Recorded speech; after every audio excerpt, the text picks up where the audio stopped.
Le regalé a mi hijo una camioneta importada de $300,000 por su cumpleaños número 40. Mi nuera levantó la copa y con una sonrisa burlona dijo: un brindis por la madre tonta que intenta comprar amor como si fuera pan del día. Todos se rieron. Yo solo sonreí, me levanté y me fui sin decir una palabra. Pero lo que hice después de esa noche, ella no lo va a olvidar jamás.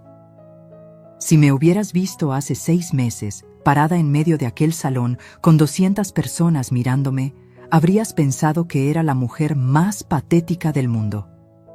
Y tal vez tenías razón. Ahí estaba yo, Carmen Elena Mendoza, 67 años, con mi vestido azul marino que había comprado especialmente para esa noche, sosteniendo las llaves de una Mercedes-Benz G-Wagon negra de 5 millones de pesos, mientras mi nuera levantaba su copa de champán francés.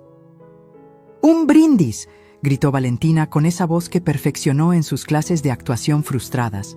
Por la madre tonta que intenta comprar amor como si fuera pan del día.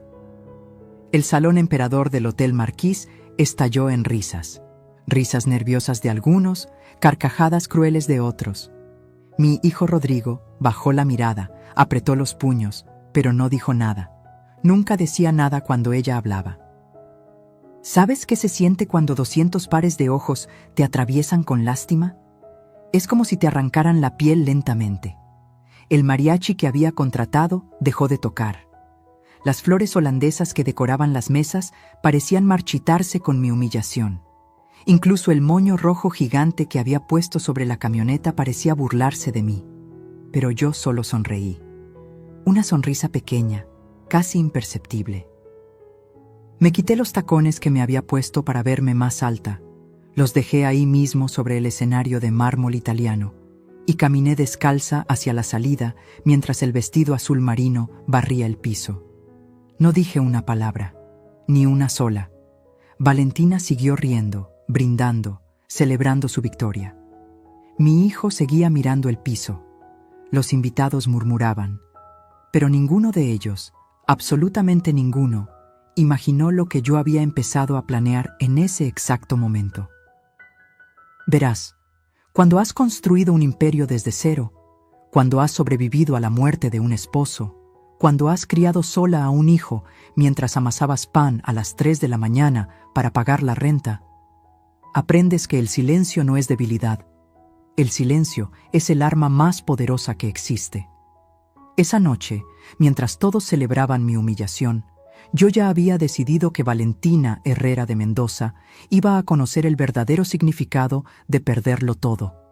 No en un día, no en una semana, sino lentamente, pieza por pieza, hasta que no le quedara nada más que las cenizas de su propia arrogancia. El Mercedes-Benz G-Wagon seguía brillando bajo las luces del salón cuando salí. 5 millones de pesos que todos pensaron que había desperdiciado en un intento patético de recuperar el amor de mi hijo. Qué equivocados estaban. Esa camioneta no era un regalo, era el cebo. Y Valentina, en su infinita soberbia, había mordido el anzuelo con tanta fuerza que ya no podría soltarse. Mi nombre es Carmen Elena Mendoza. Tengo 67 años. Y esta es la historia de cómo destruí a la mujer que intentó destruirme a mí. Pero para que entiendas la magnitud de lo que hice, necesito contarte todo desde el principio. Desde el día que esa víbora entró a mi vida, con sus tacones de diseñador y sus lágrimas de cocodrilo. Porque lo que nadie sabía esa noche, lo que ni siquiera mi propio hijo sospechaba, era que yo había estado grabando cada conversación, documentando cada mentira, preparando cada movimiento durante 5 largos años. La camioneta era solo la carnada. El verdadero espectáculo estaba por comenzar. Y si crees que conoces el final de esta historia, te equivocas. Porque hay secretos en mi familia que ni yo misma conocía hasta hace poco. Secretos que cambiarían todo. Secretos que harían que esa noche del brindis pareciera un juego de niños comparado con lo que vendría después. Pero antes de contarte cómo terminó todo, necesitas saber cómo empezó. Cómo una viuda que vendía pan dulce en el mercado de Xochimilco terminó siendo dueña de 22 panaderías. y cómo su único hijo, su orgullo, su razón de vivir, terminó casándose con el demonio vestido de Versace. Si estás lista para escuchar esta historia, si de verdad quieres saber hasta dónde puede llegar una madre cuando la empujan al límite, entonces suscríbete ahora porque lo que viene te va a dejar sin aliento. Esta no es solo mi historia, es la historia de todas las madres que han sido menospreciadas, humilladas, descartadas, y es la prueba de que nunca, jamás, subestimes a una mujer que ha sobrevivido a todo. Necesitas entender algo. Yo no nací con dinero. Mi padre, Eliseo Gutiérrez, era albañil en Xochimilco. Mi madre, Remedios, lavaba ropa ajena en una piedra de río que todavía existe, aunque ahora está seca. Éramos 7 hermanos durmiendo en 2 cuartos, compartiendo zapatos para ir a la escuela, comiendo frijoles con sal cuando había, y cuando no había, pues solo sal. Me casé con Alberto Mendoza a los 19 años. Era supervisor de obra, ganaba 1,200 pesos al mes, y para mí era un príncipe. Nos mudamos a un departamento de 2 habitaciones en la colonia Doctores. Las paredes tenían humedad, el techo goteaba cuando llovía, pero era nuestro. Ahí nació Rodrigo, un 15 de septiembre mientras los cohetes de la Independencia iluminaban el cielo. Alberto murió cuando yo tenía 27 años. Un andamio mal puesto, dijeron. Cayó desde el 8º piso de una construcción en Polanco. La empresa le dio las gracias a mi esposo muerto con 50,000 pesos de indemnización. 50,000 pesos por una vida. Ni siquiera alcanzaba para el funeral. Esa noche, con mi bebé de 8 años durmiendo en la cama que todavía olía a su padre, tomé la decisión que cambiaría todo. Mi abuela Esperanza me había enseñado a hacer pan cuando era niña. Era lo único que sabía hacer bien, además de llorar. Y llorar no pagaba la renta. Empecé vendiendo conchas y orejas en una canasta afuera del metro Pino Suárez.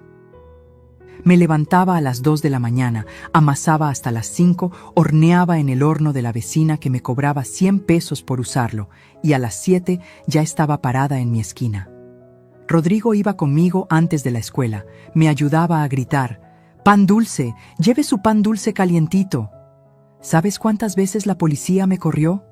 ¿Cuántas veces tuve que sobornarlos con mi ganancia del día para que no me quitaran mi canasta? Pero seguí, siempre seguí. Un día, don Aurelio Sánchez, dueño de 3 cafeterías en el centro, probó mis cuernitos de queso. Me ofreció surtirle 200 piezas diarias. Era el milagro que había estado esperando. Con ese dinero, pude rentar un local pequeñito en la calle Regina. 4 metros cuadrados con un horno usado que compramos a plazos. Panadería La Esperanza. Así le puse, como mi abuela. Rodrigo creció entre harina y levadura. Hacía su tarea en una mesita junto al horno mientras yo trabajaba. A los 15 ya sabía hacer bolillos perfectos. A los 18 llevaba la contabilidad. Era brillante mi muchacho. Sacó la carrera de administración en la UNAM, mientras yo abría la segunda panadería en Coyoacán. Para cuando Rodrigo cumplió 30 años, ya teníamos 11 panaderías. 11. Desde Xochimilco hasta Satélite. Empleábamos a 87 personas, la mayoría mujeres solas como yo había sido. Les pagaba bien, les daba prestaciones, aguinaldo completo. Algunas lloraban cuando les entregaba su primer seguro médico. Yo entendía esas lágrimas. Fue entonces cuando apareció Valentina. Era septiembre del 2019. Lo recuerdo perfectamente porque acabábamos de inaugurar la panadería número 12 en San Ángel. Rodrigo llegó a la fiesta de apertura con ella del brazo. Alta, delgada como modelo de revista, con un vestido blanco que probablemente costaba más que lo que yo ganaba en mi primer año vendiendo pan. Tenía esa belleza artificial de las que salen en la televisión. Nariz operada, labios inflados, pómulos que parecían cortados con cuchillo. «Mamá, ella es Valentina Herrera, mi novia». La manera en que dijo «mi novia», como si hubiera ganado un premio, como si por fin hubiera logrado algo que yo, con todas mis panaderías, no podía darle: estatus. Valentina me abrazó ese día. Un abrazo largo, teatral, mientras me susurraba al oído: Qué historia tan inspiradora la suya, señora. De vendedora ambulante a esto, debe estar muy orgullosa. Vendedora ambulante, no empresaria, no mujer de negocios, vendedora ambulante. Pero sonreí, claro que sonreí. Mi hijo estaba enamorado. Se casaron 6 meses después en el exconvento de San Hipólito. Yo pagué todo. El vestido de 300,000 pesos importado de España, los arreglos florales que trajeron de Ámsterdam, la cena para 400 invitados donde sirvieron langosta y vino francés. Del lado de Valentina solo vinieron 20 personas. Mi familia es muy pequeña, dijo.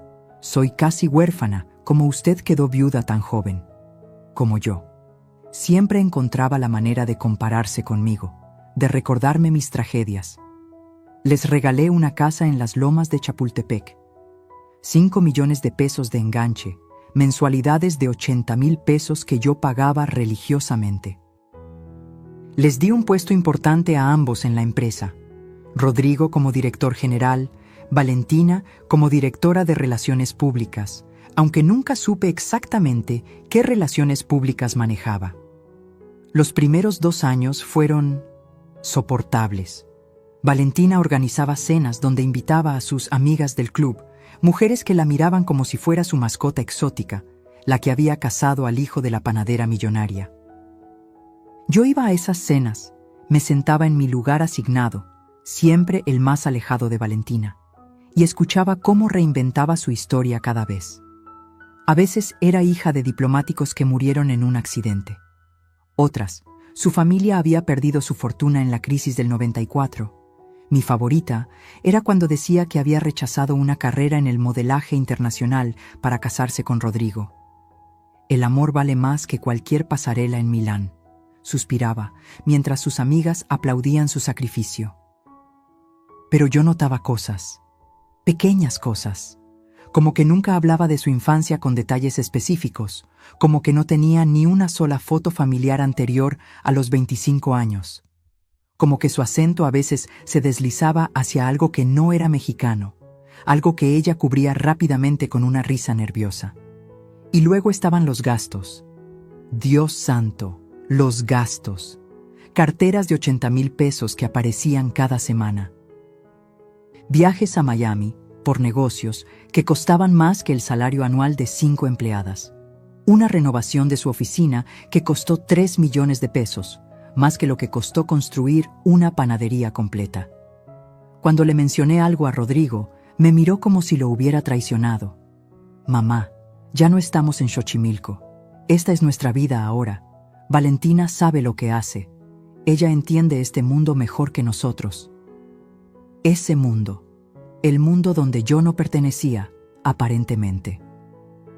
Fue en el 3er año cuando las cosas empezaron a cambiar de manera más obvia. Valentina convenció a Rodrigo de que yo necesitaba descansar más. Tu mamá ha trabajado tanto, mi amor.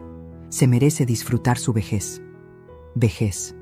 Tenía 64 años y me levantaba a las 5 de la mañana para supervisar la producción. Pero de repente era una anciana.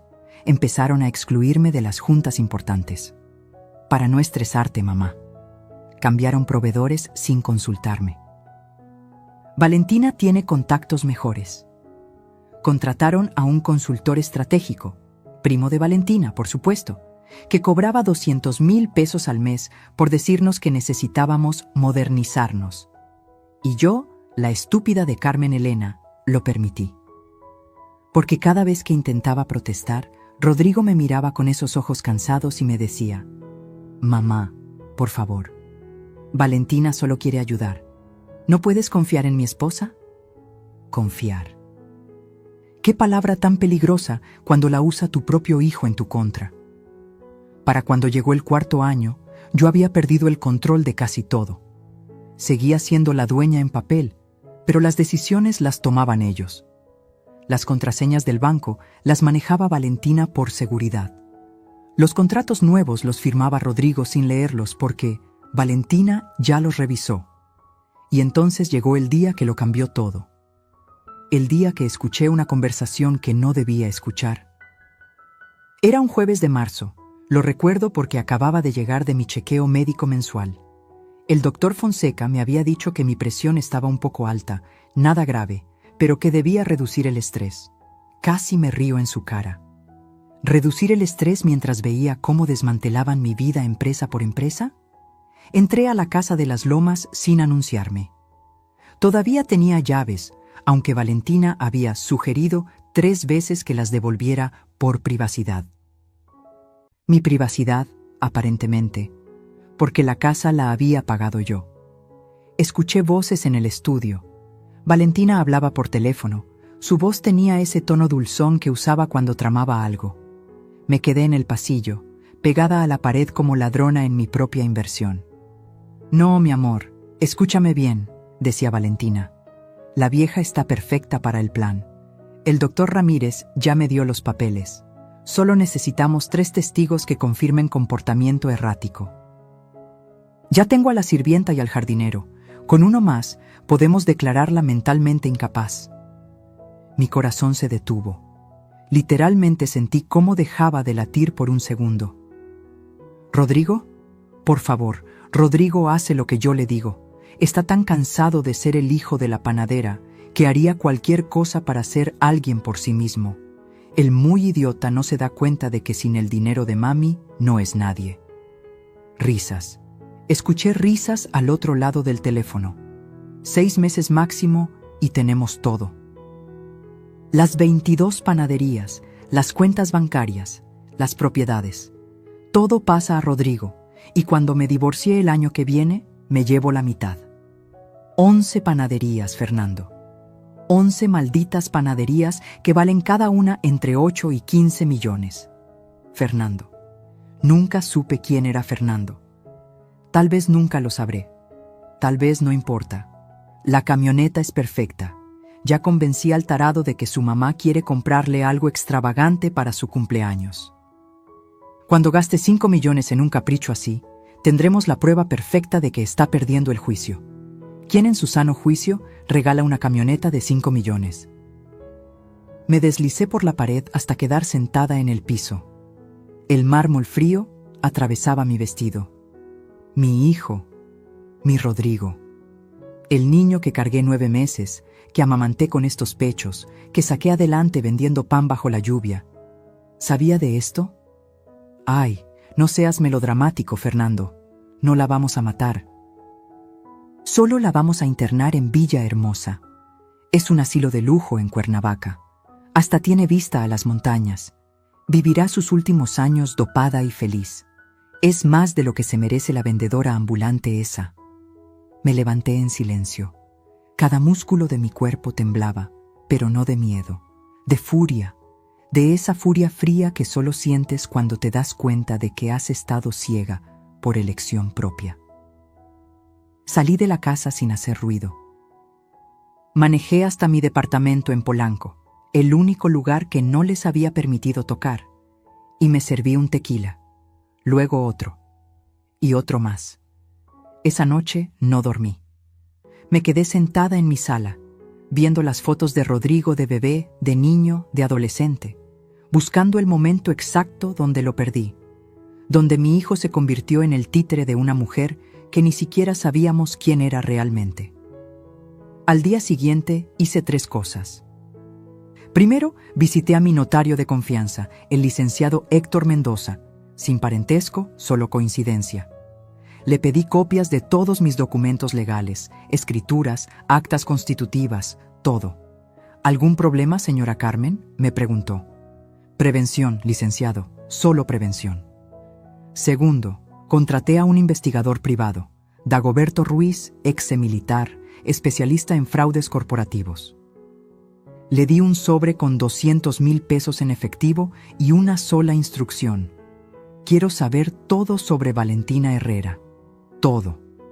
Tercero, y esto fue lo más difícil, empecé a actuar. Si querían a una viejita senil, les daría exactamente eso. Empecé despacio. Olvidaba nombres de empleados que conocía desde hacía años. Me confundía con fechas importantes. Una vez llegué a una junta de consejo en pantuflas, fingiendo que había olvidado cambiarme los zapatos.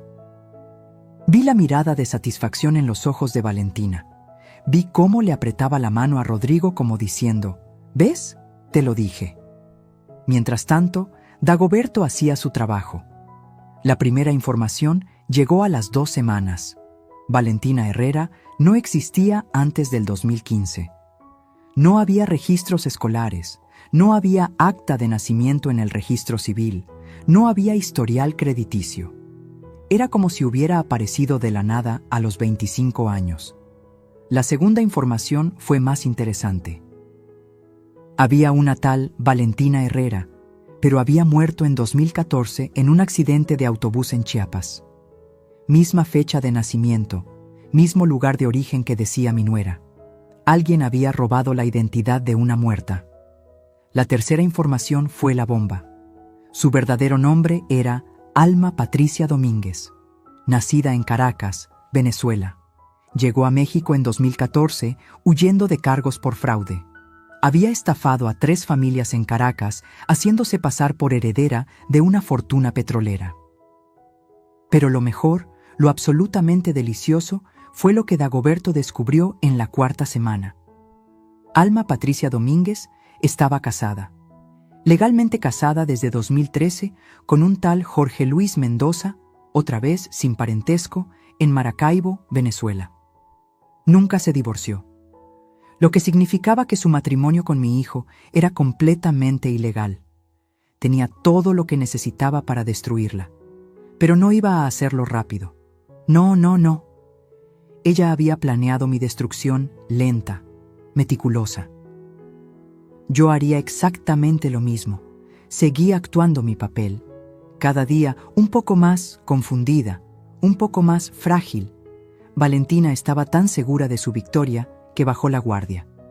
Empezó a ser más obvia con sus desprecios, más cruel con sus comentarios. Una vez, en una cena familiar, me sirvió la comida en un plato de plástico, mientras todos los demás usaban la vajilla de porcelana. Es que a veces se te caen las cosas, suegrita. No queremos accidentes. Rodrigo no dijo nada. Solo miró su plato y siguió comiendo. Otra vez me encontró viendo álbumes de fotos viejas y me las arrebató. Ay, señora Carmen, vivir en el pasado no es sano. Hay que mirar hacia adelante. Luego las tiró a la basura frente a mí. Eran las únicas fotos que tenía de Alberto. Las rescaté de la basura esa noche, llorando de rabia, no de tristeza. Y entonces llegó la conversación sobre la camioneta. Mamá, me dijo Rodrigo un día, con Valentina colgada de su brazo como garrapata. Mi cumpleaños número 40 se acerca. Sé que siempre has querido darme algo especial. Claro, mijo. ¿Qué quieres? Valentina se adelantó. Hemos visto una Mercedes-Benz G-Wagon preciosa. Sería el regalo perfecto de una madre amorosa. ¿Cuánto cuesta? 5 millones de pesos, dijo Valentina con esa sonrisa de víbora. Pero usted puede pagarla, ¿verdad, suegra? Después de todo, es su único hijo.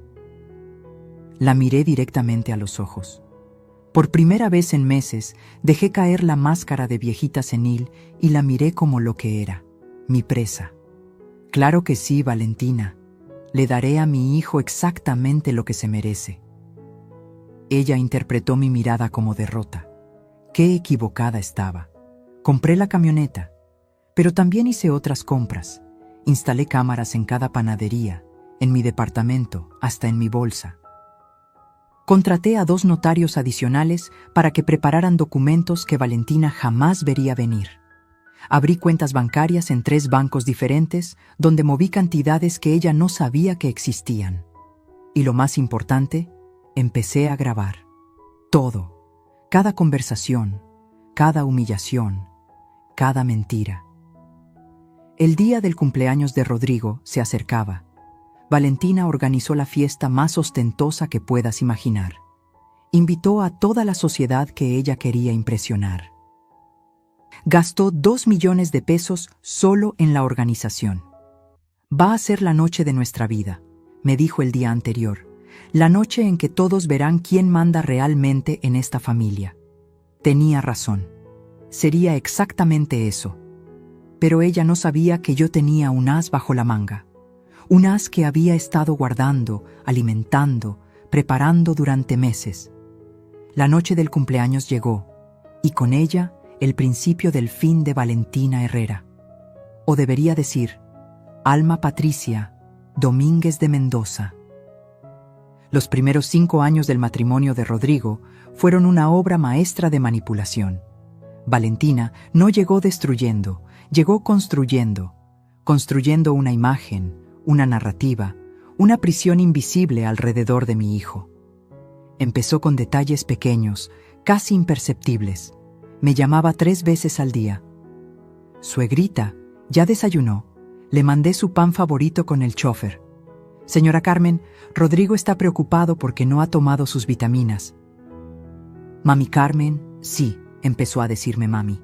Encontré un médico maravilloso para sus rodillas. Cada llamada era una actuación. Yo lo sabía porque cuando colgaba, Esperanza, mi empleada de confianza desde hace 30 años, me contaba cómo Valentina se burlaba de mí apenas terminaba la llamada. Vieja necia, la escuchó decir una vez. Se cree que soy su enfermera personal. Pero frente a Rodrigo, era diferente. Ahí brillaba su mejor actuación. Se había aprendido mis recetas de memoria. Cuando él llegaba cansado del trabajo, ella le servía mole negro, igual al de tu mamá, mi amor. Mentira. Lo compraba en un restaurante de Santa Fe y lo recalentaba. Una vez vi el recibo en su basura. 3,000 pesos por 1 litro de mole que ella hacía pasar por suyo. Organizaba domingos familiares, donde me invitaba a su casa, mi casa, la que yo pagué, y me sentaba en la cabecera mientras ella servía. Es que usted ya trabajó mucho, señora. Ahora me toca a mí cuidar de esta familia. Los vecinos la veían y comentaban que no era tan devota, qué ejemplo de amor filial. Nadie veía cuando me servía las sobras. Nadie notaba que mi café siempre estaba frío. Nadie se daba cuenta de que las flores que supuestamente me mandaba cada semana eran las que sobraban de sus eventos sociales. Pero su obra maestra, su verdadera genialidad, fue cómo aisló a Rodrigo de mí sin que él se diera cuenta. Mi amor, tu mamá se ve cansada. Mejor no la molestemos con problemas de la empresa. Rodrigo, tu mami necesita descansar. Yo me encargo de llevarle los reportes. Cariño, no le digas lo del préstamo bancario, solo la vas a preocupar. Cada frase era un ladrillo en el muro que construía entre nosotros. Y Rodrigo, exhausto de trabajar 12 horas diarias, agradecido de tener una esposa que se preocupaba por su madre, aceptaba todo. Valentina también era lista con el dinero. No robaba descaradamente, no, eso hubiera sido muy obvio. En cambio, creó una fundación, Mujeres Emprendedoras de México. Hermoso nombre, ¿verdad? Cada mes, la empresa donaba 500,000 pesos a esa fundación. Para ayudar a mujeres como usted, fue Suegrita, las que empiezan desde abajo. La fundación existía, claro, hasta organizaba eventos. Eventos donde Valentina brillaba con vestidos de 200,000 pesos, hablando de su compromiso con las mujeres trabajadoras, mientras el 90% del dinero desaparecía en gastos administrativos. Su primo era el tesorero, su mejor amiga, la secretaria, su estilista, sí, tenía un estilista, era el coordinador de imagen corporativa con sueldo de 80,000 pesos mensuales, y luego estaban las reformas a las panaderías. Modernización, le llamaba ella. Cambió los hornos de piedra que habíamos usado por 30 años por unos italianos que costaron el triple y producían pan sin alma. Reformó las fachadas tradicionales por algo que parecía sacado de una revista de arquitectura pretenciosa. Es que necesitamos atraer a los millennials, suegra. Las ventas empezaron a bajar. Los clientes de toda la vida se quejaban. El pan ya no sabe igual, Carmelita, me decía doña Lupita, que compraba en nuestra primera panadería desde 1995. Pero cuando se lo mencionaba a Rodrigo, Valentina intervenía. Es resistencia al cambio, mami Carmen. Es normal. Ya verá que en unos meses las ventas se duplican. Se duplicaron, sí, hacia abajo. Para el tercer año, habíamos perdido el 30% de nuestros clientes regulares. Pero los reportes que Valentina le mostraba a Rodrigo decían otra cosa. Había aprendido a maquillar números como maquillaba su cara cada mañana. Y entonces empezó su campaña psicológica contra mí. Señora Carmen, ¿no recuerda que ya me pagó esto? Cuando nunca me había pedido dinero. Suegrita, ayer me dijo que sí podía cambiar los uniformes, cuando nunca habíamos hablado de uniformes. Mami, ¿estás segura de que no acordamos esto en la junta? Cuando yo ni siquiera había ido a esa junta. Plantaba semillas de duda, me hacía cuestionar mi propia memoria. Una vez llegó a mover mis llaves, mi bolsa, mis lentes, y luego encontrarlos en lugares absurdos. Aquí están sus lentes, suegra. En el refrigerador. ¿Ve por qué me preocupo por usted? Rodrigo empezó a mirarme diferente, con preocupación, con lástima. Mi propio hijo me miraba como si fuera una bomba de tiempo a punto de explotar. Mamá, tal vez deberías ver a un especialista. Mamá, Valentina dice que has estado olvidando cosas. Mamá, ¿estás segura de que estás bien? Y yo, que podría haberle mostrado las grabaciones que ya tenía para entonces, que podría haberle revelado quién era realmente su esposa, callé. Porque necesitaba que Valentina confiara. Necesitaba que bajara completamente la guardia. La máscara de la nuera perfecta solo se caía cuando estábamos solas. Ahí aparecía la verdadera alma Patricia. El plan para declararme mentalmente incapaz empezó un martes de octubre. Me acuerdo porque ese día Valentina llegó a mi departamento con el doctor Ramírez, un psiquiatra que parecía más interesado en su reloj Rolex que en mi salud mental. Es solo una evaluación de rutina, suegrita. Para estar tranquilos de que todo está bien. El doctor me hizo preguntas durante 2 horas. ¿Qué día era? ¿Quién era el presidente? ¿Cuánto era 17 más 38? Respondí todo perfectamente, pero noté cómo Valentina le hacía señas cuando yo no miraba directamente. La señora presenta signos iniciales de demencia senil, dictaminó el muy desgraciado mientras guardaba su grabadora. Recomiendo supervisión constante y evaluación de su capacidad para manejar decisiones financieras. Le pagaron 300,000 pesos por ese diagnóstico falso. Lo sé porque hackeé el correo de Valentina. Bueno, no yo. El hijo de Esperanza, que estudió sistemas, lo hizo por 50,000 pesos y la promesa de que su madre tendría trabajo de por vida. Después del doctor vinieron los incidentes manufacturados. Valentina empezó a organizar comidas donde me ponía en situaciones imposibles.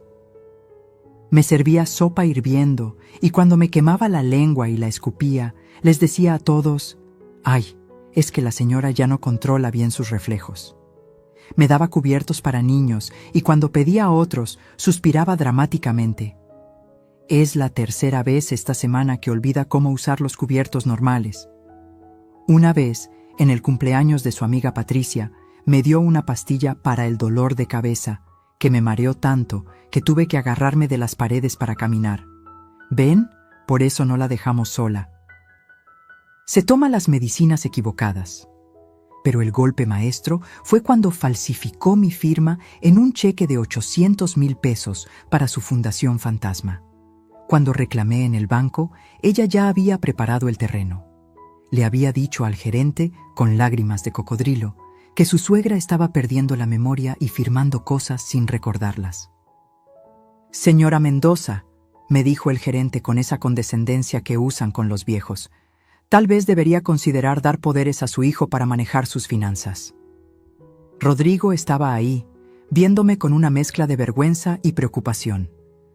«Mamá, no pasa nada, fue un error, pero creo que el señor tiene razón. Valentina y yo podemos ayudarte con esto. ¿Sabes qué se siente cuando tu propio hijo, tu sangre, tu todo, te mira como si fueras un problema a resolver? Es como si te arrancaran el alma en pedacitos». Esa noche lloré. Lloré como no había llorado desde la muerte de Alberto. Pero entre lágrima y lágrima tomé una decisión. Si querían guerra, guerra tendrían. Empecé mi contraataque de manera sutil.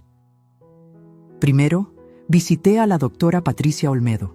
neuróloga con 30 años de experiencia y, más importante, enemiga profesional del doctor Ramírez desde que él le robó una investigación en la universidad. Doctora, necesito evaluaciones neurológicas completas y necesito que sean irrefutables. Me sometí a todo: resonancias magnéticas, electroencefalogramas, pruebas cognitivas de 8 horas. Los resultados fueron contundentes. Mi cerebro estaba más sano que el de muchos de 40 años. Después, empecé a documentar todo con una obsesión enfermiza. Cada conversación la grababa con mi celular escondido. Cada documento lo escaneaba por triplicado. Cada movimiento bancario lo respaldaba con screenshots y estados de cuenta. Contraté a 3 empleadas nuevas en las panaderías, mujeres de mi absoluta confianza que en realidad eran testigos. Les pagaba extra para que observaran y reportaran todo lo que Valentina hacía. Una era exempleada bancaria y detectó irregularidades en la contabilidad que yo fingí no notar. Otra era exauditora del SAT y encontró facturas falsas por millones. La tercera era simplemente muy observadora y grabó a Valentina sacando dinero de las cajas registradoras cuando creía que nadie la veía. Pero lo más inteligente que hice fue contratar a Marina, una actriz retirada de telenovelas que ahora daba clases. Le pagué 200,000 pesos por enseñarme a actuar. Sí, a actuar. A fingir demencia de manera creíble pero no exagerada. A tener episodios en los momentos exactos para que Valentina se confiara más. Una vez, en una junta importante con inversionistas, fingí confundir a Valentina con mi hermana muerta. «Rosita, ¿qué haces aquí? Pensé que estabas en Oaxaca». Valentina aprovechó inmediatamente. «Ven, señores, por esto necesitamos reestructurar el poder ejecutivo de la empresa». Lo que no sabía era que yo había grabado su conversación telefónica de esa mañana donde les decía exactamente qué iba a hacer y cómo iban a responder ellos. Los mismos inversionistas eran parte de su plan. Para diciembre, Valentina estaba tan segura de mi demencia que se volvió descuidada. Hablaba abiertamente frente a mí de sus planes. Movía dinero sin ocultarlo. Hasta llegó a mostrarme los papeles de internamiento en Villahermosa por error. Y luego fingir horror. «Ay, suegrita, esto no era para usted. Es para una tía de una amiga». Villahermosa. 70,000 pesos al mes por tenerme sedada en una habitación de 3 por 3 metros. Ya hasta habían pagado el primer trimestre por adelantado. La fecha estaba marcada. Después del cumpleaños de Rodrigo. Después de que la camioneta de 5 millones probara mi incapacidad mental. Pero yo también tenía una fecha marcada y un plan que había perfeccionado durante meses de humillación y dolor. La batalla final se acercaba y Valentina no tenía idea de que ya había perdido la guerra. El despojo empezó con la panadería Esperanza de Coyoacán, mi segunda sucursal, la que abrí con el sudor de 5 años vendiendo pan en la calle. Un lunes llegué y encontré un letrero, cerrado por remodelación. Nadie me había avisado nada. «Es una sorpresa que le teníamos, suegrita», me dijo Valentina con su sonrisa de hiena. «Vamos a convertirla en un café boutique. Los panaderías tradicionales ya no dejan dinero». Cuando vi los planos, casi vomito. Habían destruido el horno de piedra que construí con mis propias manos. Los azulejos de Talavera que puse uno por uno, los habían tirado a la basura. En su lugar, paredes blancas minimalistas y una máquina de café de 2 millones de pesos. «¿Dónde están mis empleadas?», pregunté por Rosa, María y Carmen, que llevaban conmigo 15 años. Las liquidamos, no sabían hacer capuchinos. Liquidadas, como si fueran objetos defectuosos. Rosa tenía 3 hijos en la universidad. María mantenía a su madre enferma. Carmen acababa de quedarse viuda, pero a Valentina eso no le importaba. La segunda en caer fue la panadería de Xochimilco, la más rentable, la que facturaba 3 millones al mes. Valentina la convirtió en una experiencia gastronómica donde un bolillo costaba 60 pesos y venía con mantequilla francesa en un platito de porcelana china. Los vecinos del barrio ya no podían comprar ahí, Sus clientes ahora eran hipsters de la Condesa que venían en Uber a tomarse fotos para Instagram. Para cuando se llevó la tercera panadería, la de Satélite, yo ya no podía ni llorar. Solo observaba cómo desmantelaban mi vida pieza por pieza mientras fingía no entender lo que pasaba. «Firme aquí, señora Carmen». «¿Qué es esto, Valentina?» «Nada importante, suegrita. Solo papeleo aburrido». Papeleo que transfería los derechos de operación a una empresa que Valentina había creado. Grupo Gastronómico URM. Las iniciales de Valentina y Rodrigo Mendoza. Mi apellido, mi legado, usado para robarme. Pero el momento que me partió el alma fue cuando escuché a Rodrigo defender a su esposa. Estábamos en su oficina, que antes era mi oficina, y acababa de recibir el reporte de ventas. Habíamos perdido 40% de ingresos en 6 meses. «Hijo, esto no está funcionando. Los clientes se están yendo». «Mamá, no entiendes de negocios modernos». «¿No entiendo?» «Mijo, construí este imperio desde cero». «Eso fue hace 30 años, mamá. El mundo cambió. Valentina tiene un MBA de Harvard». «Mentira. Valentina compró ese diploma en línea por $3,000. Dagoberto, mi investigador, me había conseguido hasta el recibo de PayPal». «Rodrigo, por favor, escúchame. Algo no está bien con tu esposa». Ahí fue cuando explotó. Mi hijo, mi bebé, me gritó por primera vez en su vida: «Basta, mamá, basta de atacar a Valentina. Ella es lo mejor que me ha pasado. Tú solo estás celosa porque ya no eres el centro de atención, porque ya no te necesito». Cada palabra fue una puñalada. Me levanté despacio, con la poca dignidad que me quedaba, y caminé hacia la puerta. «Mamá, espera, yo no quise». «Está bien, mijo, tienes razón.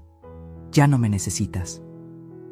Esa noche, en mi departamento, abrí la caja fuerte que tenía escondida detrás de un cuadro de la Virgen de Guadalupe. Adentro estaban todos los documentos que Dagoberto había conseguido.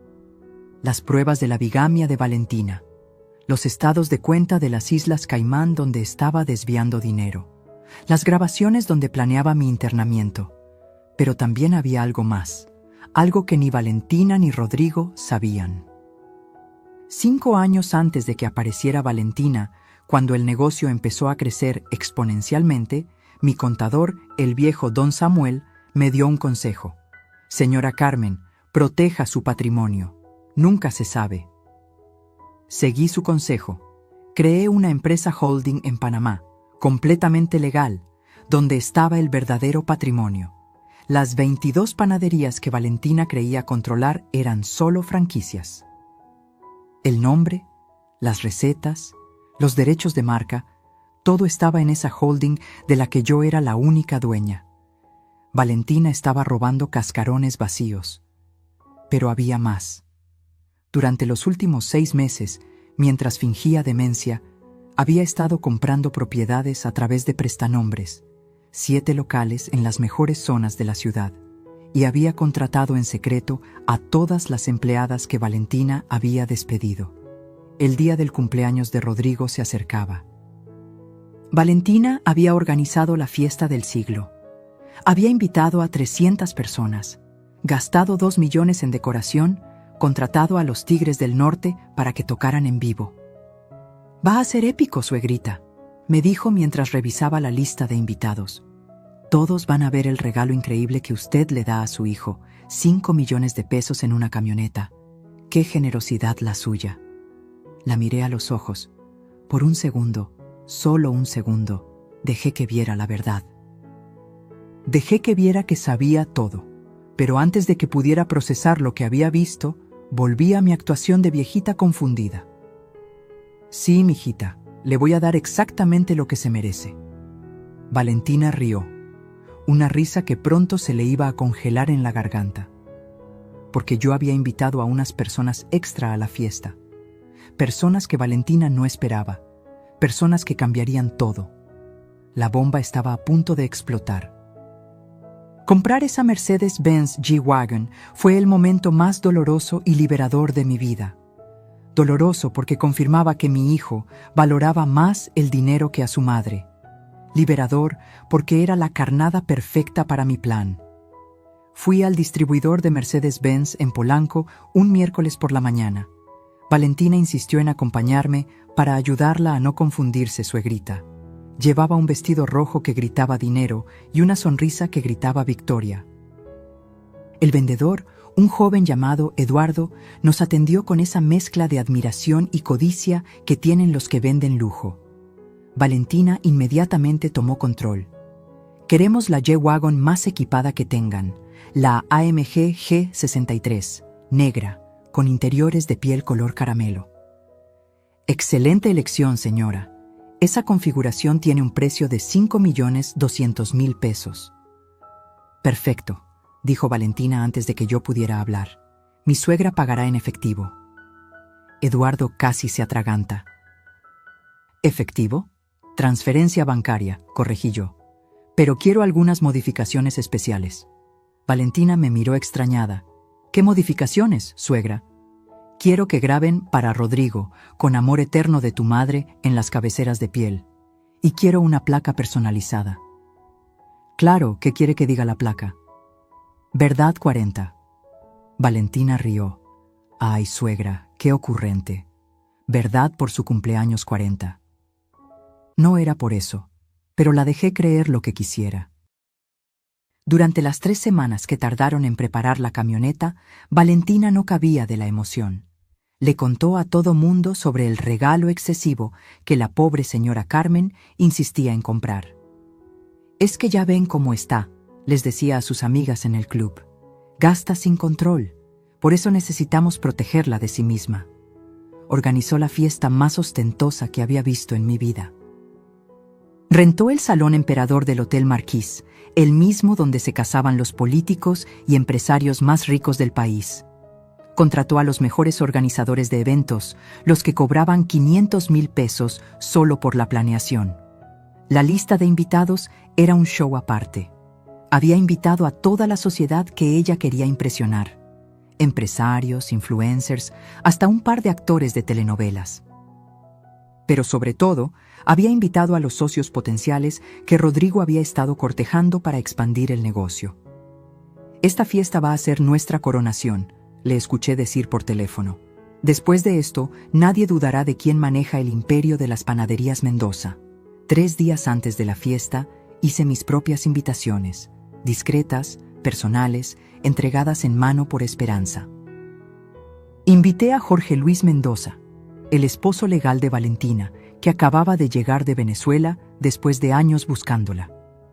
Dagoberto lo había encontrado manejando un taxi en Tijuana, tratando de juntar dinero para contratar un detective. Le pagué el vuelo, el hotel y 50.000 pesos por su presencia. Invité al verdadero doctor Ramírez, no el psiquiatra corrupto, sino su hermano gemelo, fiscal especializado en fraudes financieros, que llevaba 2 años investigando a su hermano por vender diagnósticos falsos. Invité a Patricia Olmedo, la neuróloga que tenía todos mis estudios, demostrando mi perfecta salud mental, junto con evidencia en video de que había estado fingiendo los episodios de demencia. Invité a los verdaderos dueños de los inversionistas que Valentina había engañado, personas que habían perdido millones en sus estafas anteriores y que la habían estado buscando por años. E invité a Alma Gutiérrez, la verdadera Valentina Herrera, que no había muerto en ningún accidente. Estaba vivita y coleando en Chiapas, muy sorprendida de descubrir que alguien había robado su identidad y la había declarado muerta. Pero mi invitada estrella era otra, alguien que nadie esperaba. El día de la fiesta llegó. Me puse mi mejor vestido, el azul marino que había comprado especialmente para la ocasión. No era caro ni ostentoso, pero me veía digna. Me veía como lo que era, una guerrera a punto de ganar su última batalla. Llegué temprano al salón. La camioneta ya estaba ahí, brillando bajo las luces, con un moño rojo gigantesco que Valentina había insistido en poner. Para que parezca más regalo, suegrita. Los invitados empezaron a llegar. Valentina brillaba como nunca, con un vestido dorado de 200,000 pesos que había comprado con el dinero de mis panaderías. Besaba mejillas, repartía sonrisas, se aseguraba de que todos supieran quién era la verdadera anfitriona. Rodrigo llegó 1 hora tarde, como ella había planeado, para hacer una entrada triunfal, había dicho. Cuando entró, los mariachis empezaron a tocar las mañanitas, los meseros descorcharon champán y Valentina lo llevó hacia donde estaba la camioneta. «¡Miren todos!», gritó Valentina tomando el micrófono. «El regalo de una madre amorosa para su único hijo». Fue entonces cuando me paré y caminé hacia ellos. Todos guardaron silencio. Tomé las llaves de la camioneta que estaban en una caja de cristal y me acerqué al micrófono. Antes de entregar este regalo, dije con voz clara, «Quiero hacer un brindis».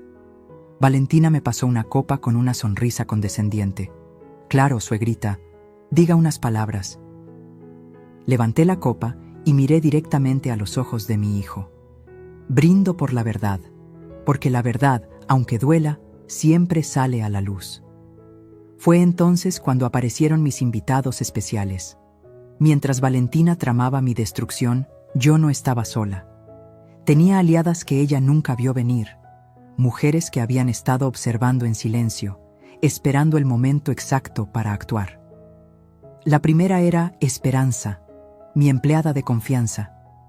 Pero Esperanza era mucho más que una empleada. Era mi hermana del alma, la que me ayudó a criar a Rodrigo cuando yo trabajaba 18 horas al día. Su hijo, Miguel, el que ahora es ingeniero en sistemas, creció junto a Rodrigo. Fueron como hermanos hasta que Valentina llegó y convenció a mi hijo de que no era apropiado juntarse con la servidumbre. Esperanza había estado grabando todo. Cada humillación, cada robo, cada mentira. Tenía un celular viejo que escondía en su delantal y había documentado 3 años de abusos. Videos de Valentina sacando dinero de las cajas. Audio de ella burlándose de mí con sus amigas. Fotos de documentos que firmaba falsificando mi letra. «Señora Carmen», me dijo una noche llorando. «Me parte el alma ver cómo la trata. Y Rodriguito, ay, Rodriguito se perdió». La segunda aliada fue una sorpresa hasta para mí. Cristina Durán, la mejor amiga de Valentina. Sí, la misma que reía en todas las humillaciones, la que aplaudía sus crueldades. Resulta que Cristina también había sido víctima de Valentina. Me buscó una tarde en mi departamento, temblando como hoja. «Señora Carmen, necesito hablar con usted. Valentina me robó 3 millones de pesos». La historia era predecible. Valentina la había convencido de invertir en un negocio de importación de bolsas de diseñador. El negocio no existía. El dinero desapareció. Y cuando Cristina la confrontó, Valentina la amenazó con destruir su matrimonio, revelando una infidelidad inventada. «Tengo todos los mensajes, las transferencias, los contratos falsos», me dijo Cristina entregándome una USB. «Pero hay más. Valentina tiene una cuenta secreta donde guarda todo lo que roba. La contraseña es el cumpleaños de su primer esposo. Su primer esposo, Jorge Luis, el que estaba legalmente casado con ella. La tercera aliada fue la más inesperada, mi notaria, la licenciada Rebeca Montemayor. Una mujer de 60 años, dura como el acero, que había visto demasiados casos de esposas manipuladoras destruyendo patrimonios familiares. «Carmen», me dijo en su oficina con vista a Reforma, «lo que está pasando es criminal, y tengo una idea». Su idea era brillante. Mientras Valentina creía estar transfiriendo las panaderías a su nombre, en realidad estaba firmando documentos que no decían lo que ella pensaba. Rebeca había usado un truco legal antiquísimo. Las transferencias requerían una segunda firma de validación que nunca llegó. Todos los papeles que Valentina había falsificado eran legalmente inválidos. Además, añadió Rebeca con una sonrisa que daba miedo, «tengo un primo en la Fiscalía especializada en delitos financieros. Le va a interesar mucho el caso de la Fundación Fantasma de su nuera». Pero mi aliada más valiosa fue alguien que Valentina había olvidado que existía. Rosa María Domínguez, su propia madre. Dagoberto la encontró en Caracas, viviendo en un asilo de caridad. Valentina, o Alma Patricia, su verdadero nombre, la había abandonado hacía 10 años, diciéndole que se iba a casar con un millonario mexicano y que volvería por ella. Mi hija siempre fue ambiciosa, me dijo Rosa María por videollamada, con lágrimas en los ojos. Desde niña mentía, robaba, manipulaba. Pensé que cambiaría, pero cuando robó los ahorros de toda la vida de su padre y lo dejó morir sin poder pagar el hospital, supe que había criado a un monstruo. Rosa María tenía algo invaluable: el acta de nacimiento original de Alma Patricia, sus registros escolares donde había sido expulsada por robo y, lo más importante, una orden de aprehensión de Venezuela por fraude que seguía vigente. Señora Carmen, me dijo, ayúdeme a venir a México. Quiero ver la cara de mi hija cuando sepa que su madre está viva y dispuesta a testificar en su contra. Le pagué el vuelo, la hospedé en un hotel discreto en Coyoacán y la preparé para la fiesta. Mientras tanto, seguí perfeccionando mi actuación. Cada día me mostraba más confundida, más frágil. Valentina estaba tan embriagada con su próxima victoria que no notó cuando instalé cámaras en su casa. No vio cuando copié todos sus archivos de la computadora. No se dio cuenta de que su teléfono estaba intervenido. Una semana antes del cumpleaños, la escuché hablar con alguien llamado Fernando. Después de la fiesta, internamos a la vieja. Ya tengo a los enfermeros contratados. Van a venir a las 3 de la mañana cuando todos estén borrachos. Se la llevan sedada y para cuando Rodrigo despierte, su mamá ya va a estar en Villahermosa. ¿Y si el hijo se opone? No se va a oponer. Le voy a decir que su madre intentó suicidarse. Tengo pastillas para dormir que voy a poner en su bolsa. Con eso y el episodio de la camioneta, cualquier juez nos va a dar la razón. Escuché mi sentencia de muerte civil con una calma que me sorprendió. No sentí miedo, no sentí tristeza, solo sentí una fría determinación. Esa noche llamé a todas mis aliadas. El día de la fiesta, necesito que estén listas. Vamos a darle a Valentina el espectáculo de su vida. Cristina confirmó que traería las pruebas del fraude. Rebeca tendría los documentos legales listos. Rosa María estaría esperando en una habitación del hotel. Esperanza tendría todas las grabaciones en una laptop conectada a las pantallas del salón. Y yo tenía la bomba final. Algo que había descubierto apenas 2 días antes y que cambiaría todo. Valentina no solo estaba casada con Jorge Luis, estaba embarazada de Fernando, su amante. El padre no era Rodrigo. La guerra estaba por terminar y yo tenía todas las armas. 3 noches antes del cumpleaños de Rodrigo, manejé sola a Guadalajara. Le dije a todos que iba a visitar a una prima enferma. Mentira. Iba a ver al licenciado Alejandro Mendoza Torres, el mejor notario de Jalisco y, casualidad divina, primo hermano de mi difunto Alberto. Carmen, ¿estás segura de esto?, me preguntó después de revisar los documentos que le llevé. Más segura que nunca, Alejandro. Mi hijo eligió su camino, ahora yo elijo el mío. Esa noche firmé un nuevo testamento. Uno que nadie conocía. Uno que dejaría a Valentina y a Rodrigo exactamente con lo que merecían. Pero el testamento era solo parte del plan. Lo verdaderamente brillante era lo que había construido en secreto durante los últimos 5 años, mientras todos me creían una viejita indefensa. Verás, cuando empecé a sospechar de Valentina, abrí una empresa paralela, Panificadora Esperanza S.A. de C.B., registrada a nombre de un fideicomiso del cual yo era la única beneficiaria. Mientras Valentina robaba de las panaderías que conocía, yo estaba construyendo un imperio que ella jamás detectó. 7 panaderías nuevas en Guadalajara, Monterrey y Querétaro. Todas manejadas por las empleadas que Valentina había despedido por incompetentes. Rosa, María, Carmen, todas ellas ahora eran gerentes con participación en las utilidades. Facturaban 8 millones de pesos mensuales. dinero que iba directo a cuentas que solo yo conocía. Pero eso no era todo. Durante mis visitas médicas a Houston, que Valentina creía eran para tratamientos de demencia, en realidad estaba cerrando tratos con inversionistas americanos.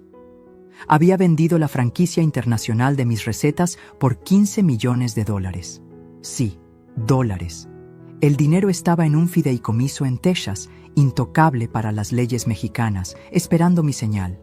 Señora Mendoza, me dijo Jim Patterson, el CEO de American Bakery Corporation, sus recetas son oro puro. Vamos a abrir 50 locales en California y Texas. Mientras firmaba ese contrato, Valentina estaba en México robándose migajas. De regreso en mi departamento de Polanco, saqué la caja fuerte escondida detrás del cuadro de la Virgen. Adentro, junto a todos los documentos que había recolectado, agregué el Nuevo Testamento. Pero también había algo más. Una carta para Rodrigo. Una carta que había reescrito 100 veces y que entregaría solo si las cosas salían como esperaba. «Mijo», empezaba la carta, «cuando leas esto, probablemente me odies, pero prefiero tu odio honesto que tu amor manipulado. El día antes de la fiesta, instalé las últimas piezas del rompecabezas. Primero, visité a mi banco y transferí 5 millones de pesos a una cuenta especial. No era para la camioneta, esa ya estaba pagada. Era para algo mucho mejor. Después, me reuní con los verdaderos empleados de Villahermosa, el asilo donde Valentina planeaba internarme. «Doctor Márquez», le dije al director, «mi nuera pagó 3 meses por adelantado para internarme contra mi voluntad. Aquí está el recibo». Le mostré la copia que había sacado del bolso de Valentina. «Esto es secuestro y ustedes serían cómplices». El hombre palideció. «Señora Mendoza, nosotros no sabíamos. Ella dijo que usted había firmado los papeles». «Mentira, pero le propongo un trato. Ustedes van a hacer exactamente lo que les voy a pedir, y yo no los denuncio. Es más, les pago el doble de lo que ella les dio». El plan era simple. Cuando los enfermeros vinieran por mí, se llevarían a alguien más. Alguien que había aceptado ayudarme por 100,000 pesos y la promesa de unas largas vacaciones. Esa noche, la última antes del cumpleaños, no pude dormir. Me senté en mi balcón viendo las luces de la ciudad, tomando un té de canela como me enseñó mi abuela Esperanza. A las 3 de la madrugada, mi teléfono sonó. Era un mensaje de voz de Valentina que había mandado por error, o tal vez queriendo torturarme. «Fernando, mi amor, después de mañana somos libres. La vieja se va al asilo, Rodrigo se queda con la culpa y las deudas, y nosotros nos vamos a Suiza con todo el dinero. El bebé va a nacer en Europa, lejos de este infierno. Te amo. El bebé, el hijo que mi hijo creía suyo». Tomé mi grabadora y guardé ese mensaje. Era la última pieza de evidencia que necesitaba. El día del cumpleaños amaneció soleado, sin una nube en el cielo. Era el 15 de marzo, curiosamente los idus de marzo, el día que asesinaron a Julio César. ¡Qué apropiado! Me bañé despacio, me peiné con cuidado, me puse el vestido azul marino. En el espejo vi a Carmen Elena Mendoza, no la víctima que Valentina había creado, sino la guerrera que siempre fui. Antes de salir, hice una última llamada. «Esperanza, activa el plan. Es hora». En algún lugar de la ciudad, mis aliadas se estaban preparando. Las pantallas del salón habían sido hackeadas por Miguel, el hijo de Esperanza. Los videos estaban listos para proyectarse. Los invitados especiales estaban en posición. Y yo, con las llaves de la camioneta en mi bolso, junto a una USB que contenía 3 años de crímenes documentados, me dirigí a la fiesta. Valentina creía que esa noche sería mi humillación final. No tenía idea de que sería la suya. Cuando entré al Salón Emperador, Valentina ya estaba en su elemento. Recibía a los invitados como una reina, con su vestido dorado que brillaba bajo los candelabros de cristal. Rodrigo estaba a su lado, incómodo en su smoking, sonriendo esa sonrisa forzada que ponía cuando ella lo exhibía como trofeo. «Ahí está la estrella de la noche», gritó Valentina cuando me vio, con esa voz falsa que usaba en público. La generosa madre que regala camionetas de 5 millones. 200 pares de ojos se volvieron hacia mí, algunos con burla, otros con lástima, la mayoría con ese morbo cruel de los que disfrutan viendo caer a otros. Me acerqué despacio, sonriendo. Valentina me abrazó teatralmente para las fotos. Llegó su hora, suegrita, me susurró al oído. Después de esta noche, todos sabrán que está loca. Tienes razón, le susurré de vuelta. Después de esta noche, todos sabrán la verdad. Ella rió, creyendo que deliraba. La cena transcurrió según su guión. Valentina había preparado todo para hacerme quedar mal. Mi plato era diferente al de los demás, comida en papilla, porque a la señora se le dificulta masticar. Mi copa tenía agua mientras todos tomaban vino. Es que con sus medicamentos no puede beber. Mi silla estaba apartada de la mesa principal, para que esté más cómoda. Cada humillación era recibida con risitas nerviosas de los invitados. Vi a algunos empresarios importantes intercambiar miradas. Vi a las esposas de los socios cuchichear. Todos pensando lo mismo. Pobre vieja senil. A las 10 de la noche llegó el momento del brindis. Valentina tomó el micrófono con su copa de champán Moet en Chandon de 3,000 pesos la botella. ¡Un brindis!, gritó con su voz entrenada para fingir emoción. Por la madre tonta que intenta comprar amor como si fuera pan del día. El salón estalló en risas. Cruel, despiadada, horrible risa. Fue mi señal. Me levanté despacio, me quité los tacones con calma y caminé descalza hacia la salida. Pero antes de llegar a la puerta, me detuve y volví. Tienes razón, Valentina, dije tomando el micrófono que ella había dejado. Soy una tonta. Fui tonta por confiar, tonta por creer, tonta por no ver lo que todos aquí van a ver ahora. Saqué mi celular y presioné enviar. En las pantallas gigantes del salón empezó a reproducirse un video. Era Valentina en mi casa, sacando dinero de mi bolsa mientras yo dormía. Su voz se escuchaba clara. Vieja estúpida, ni cuenta se da de que le robo. Los murmullos empezaron inmediatamente. Valentina corrió hacia las pantallas. ¡Apaguen eso! ¡Es falso! ¡Está editado! Pero los videos seguían. Valentina firmando documentos con mi nombre. Valentina en el banco diciendo que su suegra tenía demencia. Valentina con el doctor Ramírez pagándole 300,000 pesos por el diagnóstico falso. ¡Rodrigo!, gritó desesperada. ¡Haz algo!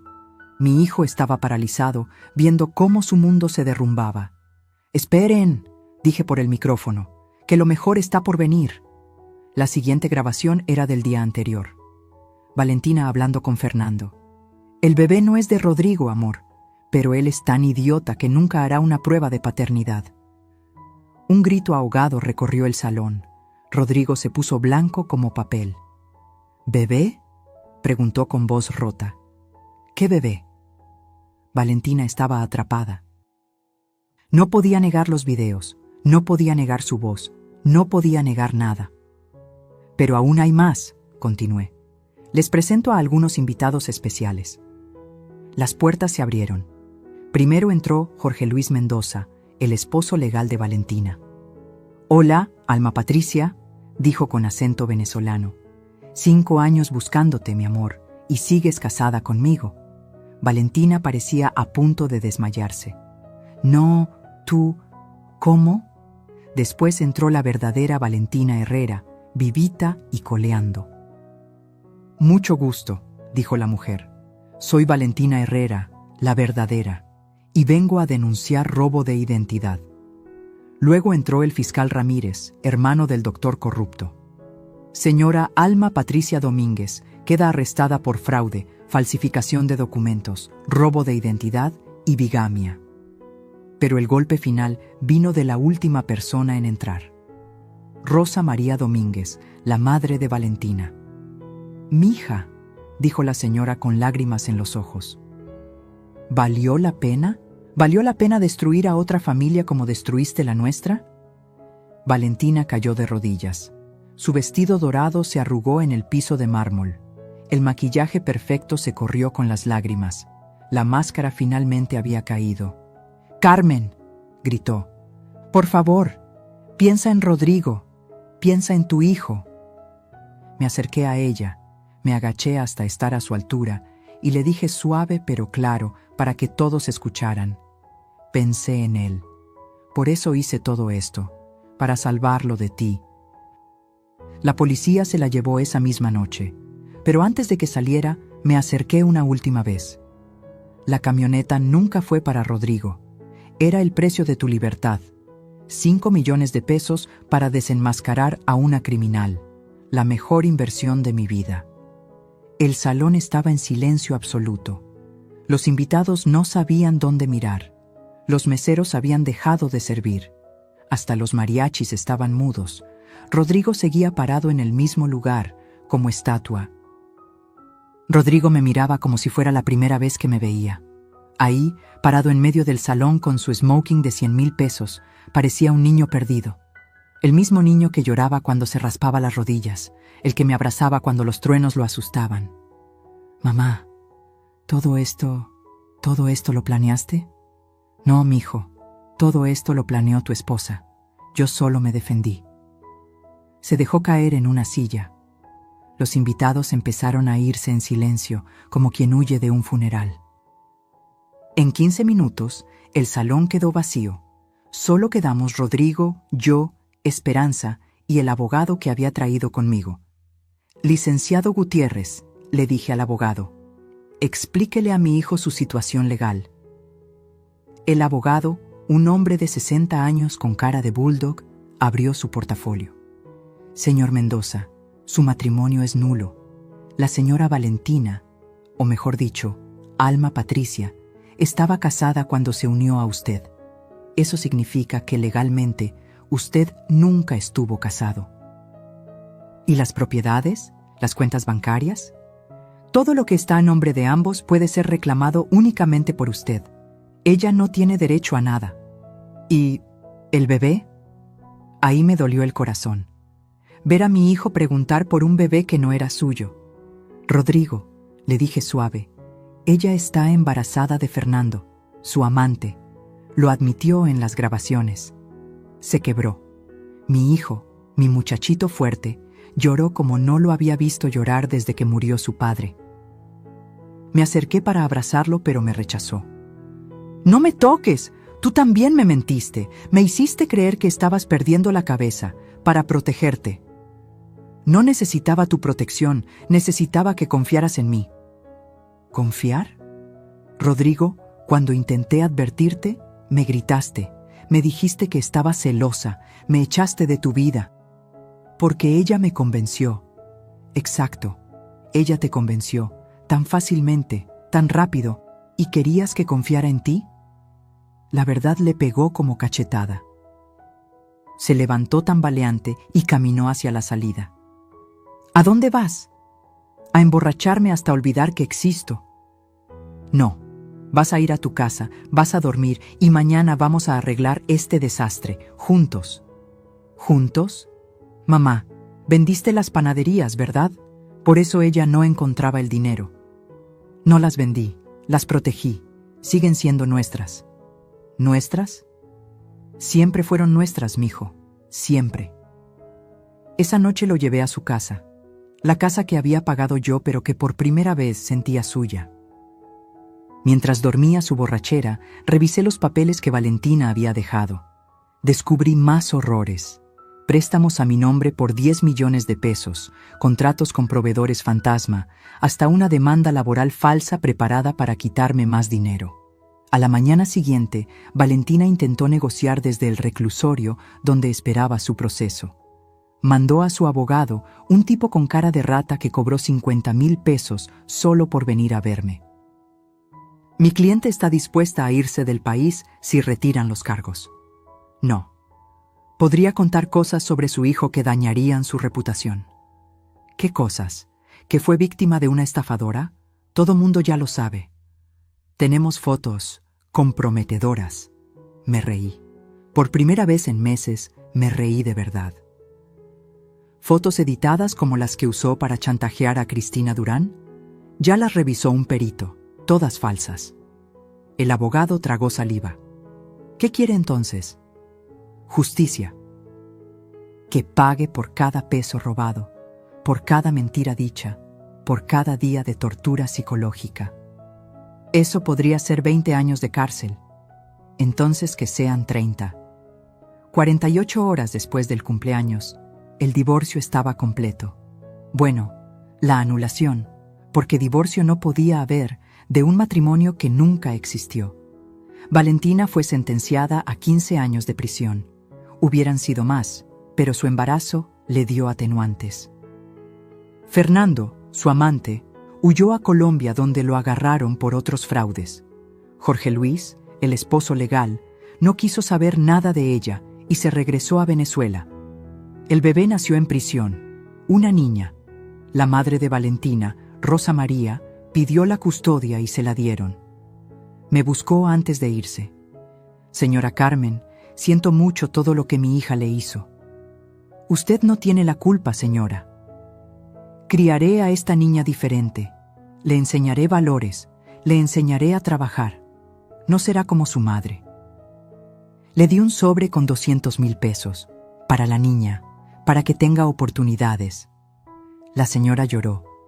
Usted es lo que mi hija nunca pudo ser, una verdadera dama.